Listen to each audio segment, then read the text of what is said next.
Duka pasti bertepi, roda kehidupan terus berputar. Tapi satu yang akan terus tertanam. Semangat ini tak akan pernah mati. Kita semua adalah manusia biasa. Tapi genggaman tangan kita sangat berarti bagi mereka. Satukan cinta kita. Mercy membangun Rumah Sakit Indonesia di Meraú, Rakhine State, Myanmar dalam rangka membangun diplomasi kemanusiaan. Peduli untuk kemanusiaan yang lebih baik.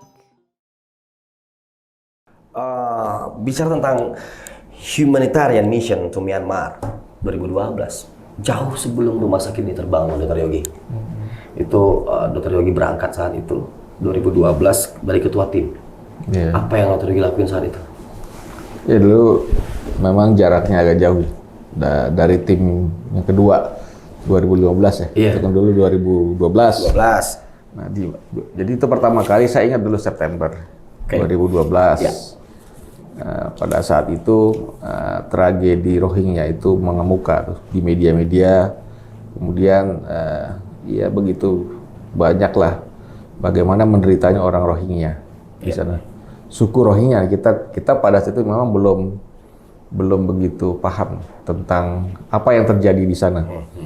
Nah, kebetulan pada saat itu akhirnya kita rapat ya presidium, kemudian kita putuskan kita akan mengirimkan misi tim medis pada bulan September pada saat itu ya. Oke. Nah, kebetulan ya saya sebagai ketua pada saat itu.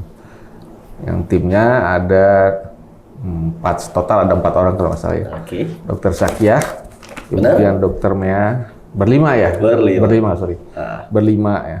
Dokter Mea, Dokter Krishna itu dari Malang sama Bang Aziz. Allah. Aziz. Jadi ini kita tim yang pertama kali. Yang pertama kali. Iya, nah, betul. Apa yang bisa kita bayangkan saat itu, Dr. Yogi ya, masih kan beda sama kalau ini kan udah terlihat nih rumah sakitnya. Betul. Justru ini idenya 2012 bukan sih? Munculnya Iya, pertama benar, 2012. pas dokter sampai di sana, bro. Betul. Oh ini kayaknya Iya. kita lagi media lagi fokus kepada Myanmar juga lagi banyak-banyaknya. Akhirnya Mercy ngirim tim. Ya. Ya jadi memang pada saat itu ya kita berangkat tapi sekali lagi berbekal pengalaman Mercy yang sedemikian panjang. Iya. Nah, kita tetap memegang prinsip-prinsip satu netralitas.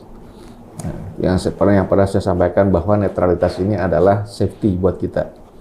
Artinya ketika ada dua pihak bertikai, maka kita harus berdiri di tengah untuk melakukan diplomasi kemanusiaan. Jadi seperti itu. Jadi memang dari awal kita setting, mulai dari kita berkoordinasi dengan Kedubes di sini, hingga kita datang ke Kedubes di Yangon di Myanmar. Kita sampaikan bahwa kita akan menolong kedua belah pihak. Ya, jadi bukan hanya satu pihak. Nah, ini yang membedakan barangkali dengan apa namanya? Dengan apa yang terjadi sebelumnya? Diplomasi kemanusiaan yang akan kita usung. Ya, jadi tidak bicara kalau apa belak-belakannya itu bukan tentang Islam dan Buddha aja lagi ini udah. Ya kebetulan gini. Agama lah, bukan tentang agama. It's okay. Jadi artinya apapun yang terjadi di sana, justru kita akan sampaikan apa adanya. Nah, jadi gitu. Lalu kita ke sana, berangkat, dan memang nggak mudah ternyata masuknya. Ya, sampai di sana, Yangon sih oke, mudah. Yangon oke. Ya, kemudian ternyata kan bukan di Yangon lokasi konfliknya. Dia ada di namanya negara bagian Rakhine, ya. Yang ibu kotanya itu Sittwe. Iya, Sittwe. Itu dia berbatasan dengan Bangladesh. Ya, Bangladesh, nah, itu yang dan laut. Jadi atasnya Bangladesh, utaranya, sampingnya laut. Sini berbatasan dengan. Jadi Myanmar itu memang dia banyak berbatasan ya. Ada yang dengan China, dengan Thailand. Nah di situ kita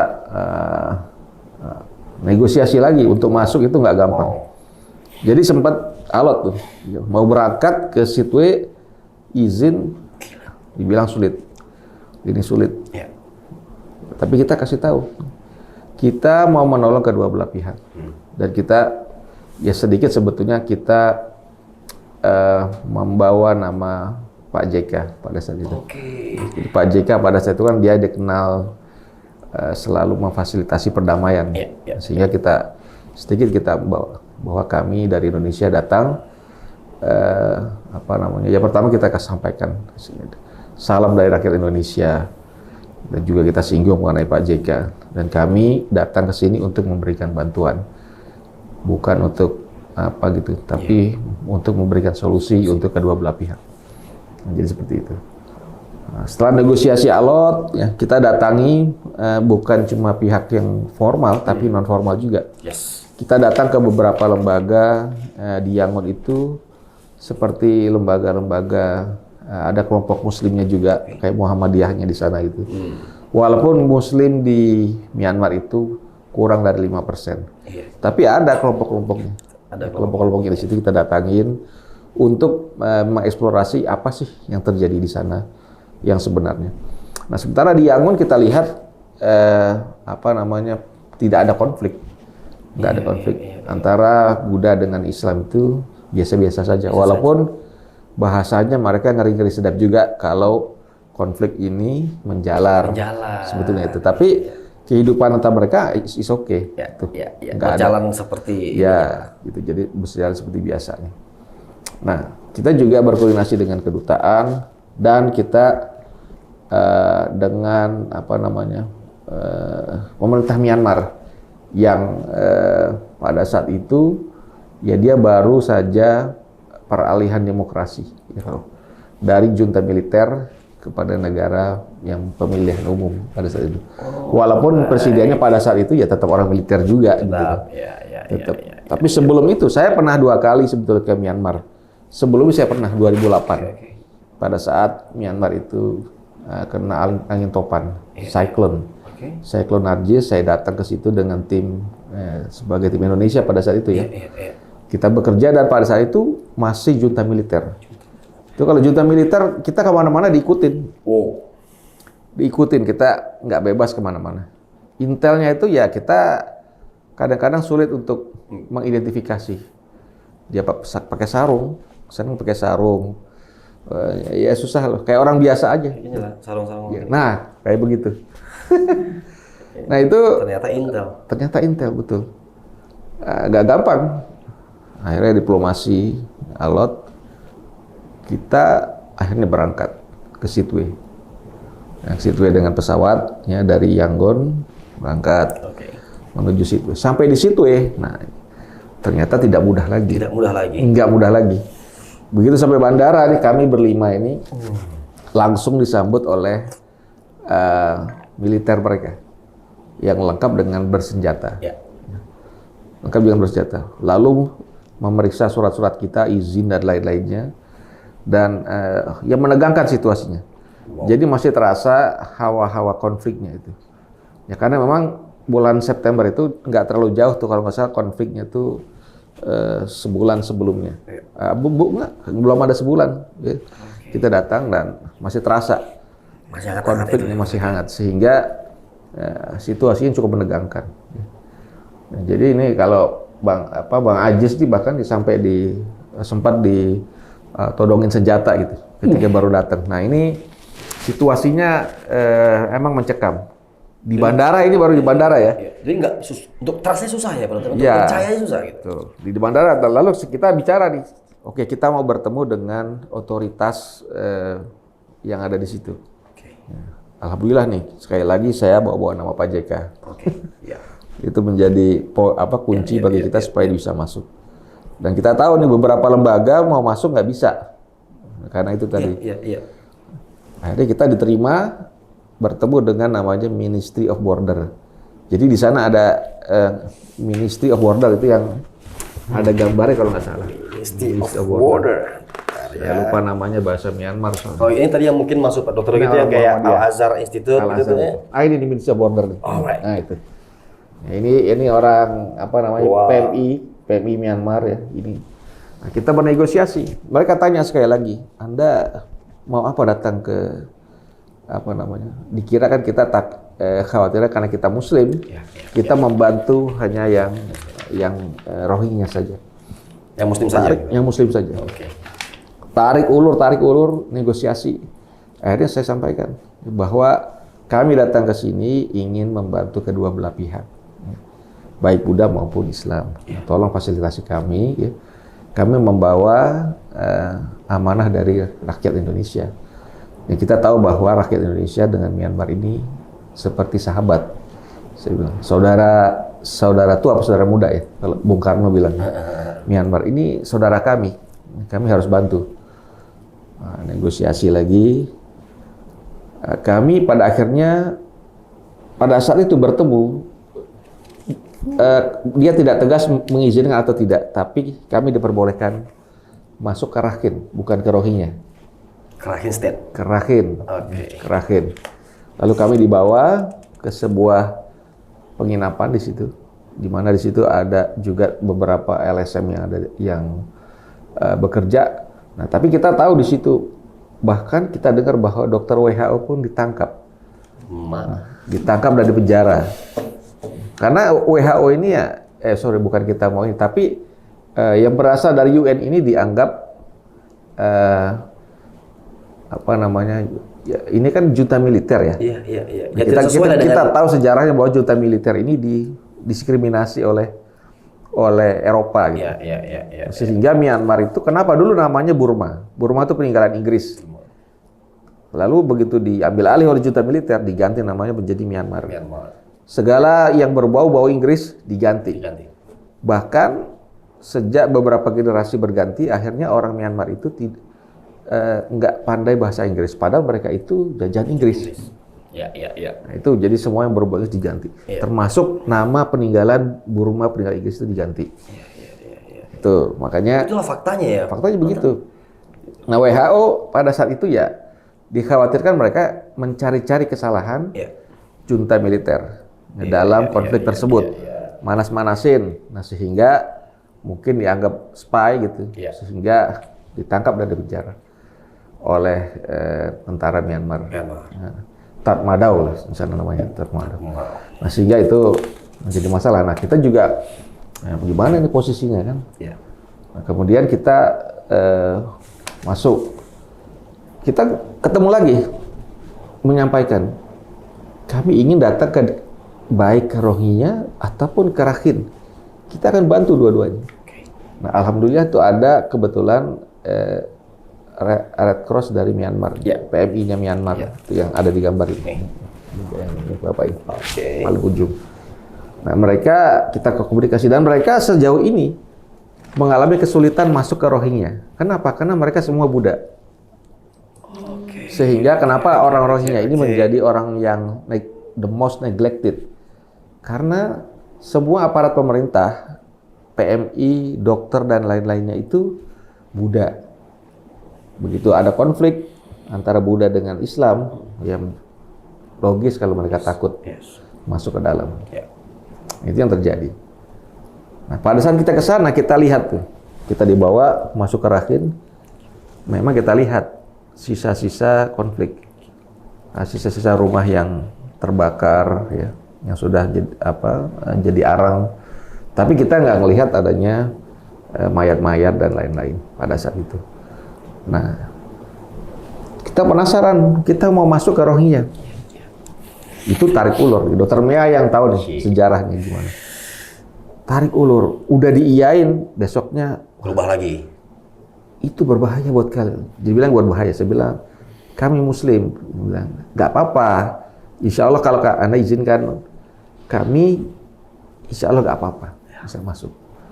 Tarik ulur, akhirnya kita boleh masuk, tapi tegang. Itu ada tuh yang di fotonya tuh. Mana ada gak di sini? Yang kita diantar dengan mobil jeep. Yang mobil jeep dikawal dengan polisinya itu. Nah, kita yang full kan? Iya, ada. Nah, cariin. Nah, terus gini kita menegangkan tuh kita masuk. Nah, tapi alhamdulillah ya kita bisa masuk dan memfasilitasi PMI Myanmar itu kerja di situ. Myanmar terus yang tadinya tidak bisa bekerja di dalam jadi bisa bekerja. Jadi bisa bekerja. Karena begitu kita datang ngelihat Dr. Zakia kan pakai jilbab. Assalamualaikum dia bilang gitu. Oke. Wah, langsung. Iya, Langsung ketemu begitu udah. Keren, Mereka gembira semua. keren. Ketemu kita. Lalu kita adakan pengobatan di sana dan memberikan bantuan. Dan juga PMI-nya ikut bekerja nih. Ada PMI nih. ikut bekerja. Ikut membantu melakukan pengobatan. Yang ini. Nah, ini yang di Rohingya. Ini yang di Rohingya. Jadi kita lihat ya. Kalau di Rakhine itu dia masih punya klinik. Ya walaupun terbuat dari kayu ataupun apa. Tapi kalau di Rohingya, mereka cuma tenda-tenda begini nih kliniknya. Ya. Memang the most neglected people pada saat konflik Myanmar adalah Rohingya. Ya. Ini ada yang sakit, ya, mengalami pendarahan di sini tuh. Kita tengok dan pada saat ini baru mereka lihat. Ya, bagaimanapun kan si PMI ini dia dokter ya. Bukan PMI apa? Myanmar Red Cross ya. Dia kan dokter. Nah, begitu dia ngeliat begini ya, mereka juga terenyuh juga gitu. Sakit, nggak ada fasilitas, dirawat di tenda-tenda seperti ini, tidak ada obat-obatan ya. Nah, tapi tetap kemana-mana kita dikawal nih. Ini jangan macam-macam nih, walaupun orangnya kelihatan kecil begini ya. Ini kalau kejam nih nembak nih. Gitu. Baca-bacanya tinggi juga tuh. Ah, itu. Kita zikir terus nih. Iya. Dikawal ya. Jadi gitu. Jadi kedatangan kita. Nah kalau yang ini lokasi pengungsian di Buddha ya. Buddha masih lebih baik lah ketimbang yang Rohingya. Sehingga ya, jadi kita ke sana memberikan bantuan obat-obatan, pengobatan medis, kemudian bantuan makanan kedua belah pihak. Kedua belah pihak. Kita langsung salurkan secara langsung. Berarti itu juga menjadi misi pertama Mercy ya ke Myanmar saat 2012 itu. Kalau dokter sebelumnya kan 2008 itu bersama mewakili Indonesia. Bersama Indonesia. Nah, oke. Terus masuk. Nah, jadi nyambungnya ke rumah sakit. Ini kan cikal bakal jadinya. Jadi Dokter Yogi tadi. Ada ceritanya. Jadi ketika kita berkoordinasi dengan orang KBRI, saya lupa namanya siapa, tapi ya intinya di pertemuan ini. Oke. Nah pada saat itu kita tanya di Jakarta kan dana terkumpul memang tidak sebesar di Gaza, ya, sekitar 1 miliaran lebih. Ya kalau seperti ini mungkin yang layak kita bangun ya bukan rumah sakit, tapi semacam yang apa yang kita bangun di Aceh dulu. Seperti puskesmas rawat inap. Namanya pada saat itu Indonesian Health Center. Di pertemuan inilah tercetus bahwa kita akan memberikan akan berkelanjutan dengan pembangunan Indonesian Health Center untuk menyalurkan bantuan yang masuk. Jadi seperti itu. Nah, jadi di sini. Tuh cikal bakal ya. Nah, jadi itu. Wow. Cikal bakal. Dan memang ini kita bertemu setelah kita ini sebelum apa setelah ya masuk. Ini saya agak lupa ya setelah masuk atau sesudah keluar. Dua-duanya kita ketemu ya sebelum dan sesudah itu kita bertemu dengan orang KBRI untuk membicarakan hal tersebut. Nah kemudian ya kita menjalankan misi kurang lebih itu ada 2 minggu ya totally di sana. Dan memang ini tim advance sebetulnya, tim advance untuk melakukan asesmen kebutuhan apa di sana. Tapi di sana kita menemukan bahwa poin yang paling penting yang kita lakukan di sana adalah namanya diplomasi kemanusiaan. Nah, diplomasi kemanusiaan memberikan bantuan kedua belah pihak.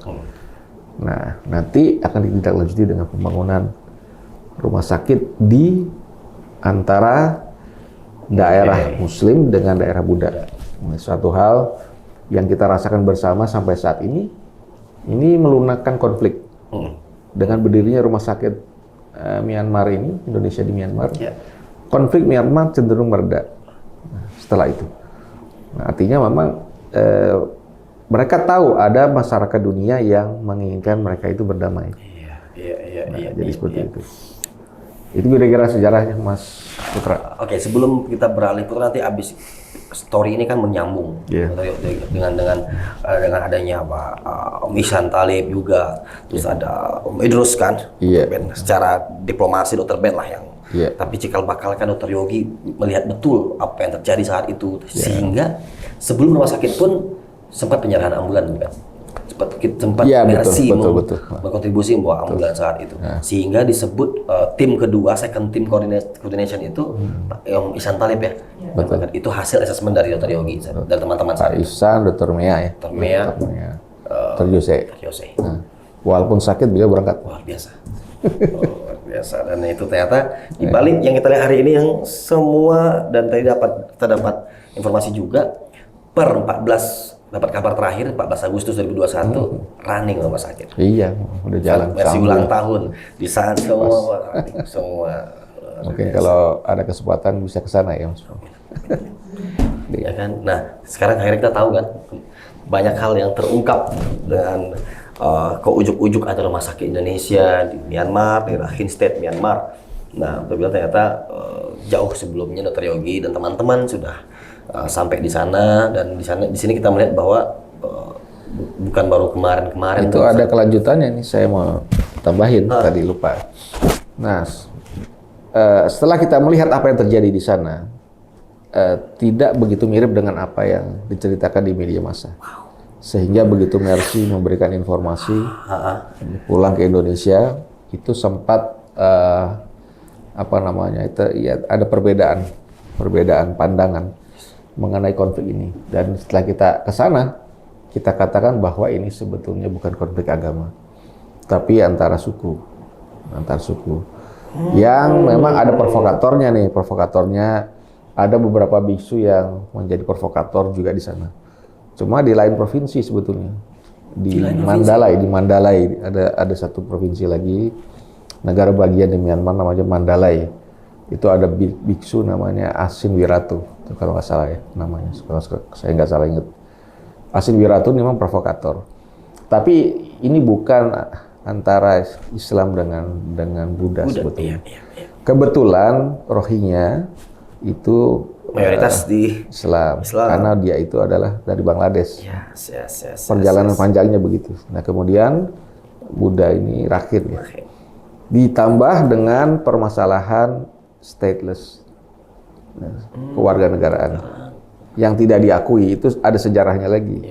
Kenapa walaupun orang Rohingya itu sudah 800 tahun berada di di Arakan, dulu namanya Arakan, namun tetap tidak diakui oleh pemerintah.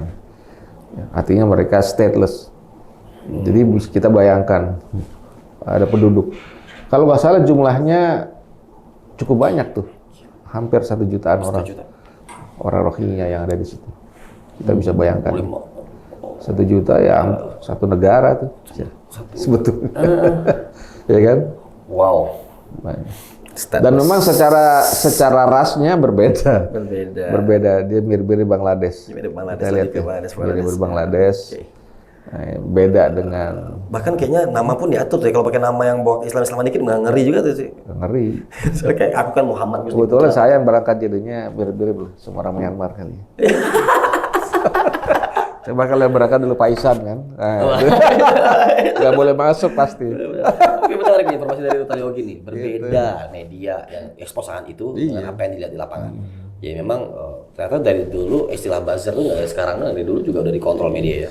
Nah, ternyata ada penemuan baru juga ini tentang suku sebenarnya. Kebetulan aja emang ini mayoritas ini tapi provokator ini ya menyulut agama, membawa-bawa hal itulah. Oke, baik. Dari sana Dr. Yogi terus teman-teman Mercy tetap terus kontak dengan Myanmar, lalu akhirnya 2015 ambulan jalan, ya kan? Ambulan berjalan terus, tiba-tiba Pak JK juga menyambut baik niat akan membangun rumah sakit. Sehingga tadi dokter Ben juga jelasin tuh gimana Presiden Myanmar bertemu di konferensi internasional dengan Pak JK, mereka menyurati Indonesia. Ya, mereka menghormati Pak JK. Makanya kita terbantu juga. Iya, Pak JK sih ya. Sebagai waktu saat itu rumah sakit dibangun sebagai wakil presiden, terima kasih Pak JK sudah mengimplementasikan menjadikan Ya sebetulnya Cerminan. bukan masalah dia wakil presiden atau bukan, tapi memang dia dikenal sebagai ikon perdamaian. perdamaian ya. TMI ya, kan terkenal banget tuh. Betul. Beliau Sejak perdamaian. mendamaikan Maluku, mendamaikan Aceh, Aceh. yang di luar Myanmar dia juga pengen damaikan juga, gitu. Jadi sejalan lah sama Mercy. Ya, segala mau Mercy. Nah, oke, dari sini kita akan lihat apakah setelah Dokter Yogi assessment dan rumah sakit baru awalnya itu Indonesian Health Health Center. Nah, ambulan jalan, nah, habis itu tim kedua masuk. Nah, kita lihat setelah tim kedua ini ngapain aja. Terima kasih banyak. Sama. Kita akan kupas narasumber berikutnya. Genggaman tangan kita sangat berarti bagi mereka. Satukan cinta kita. Mercy membangun Rumah Sakit Indonesia di Mrau, Rakhine State, Myanmar dalam rangka membangun diplomasi kemanusiaan. Peduli untuk kemanusiaan yang lebih yang lebih baik.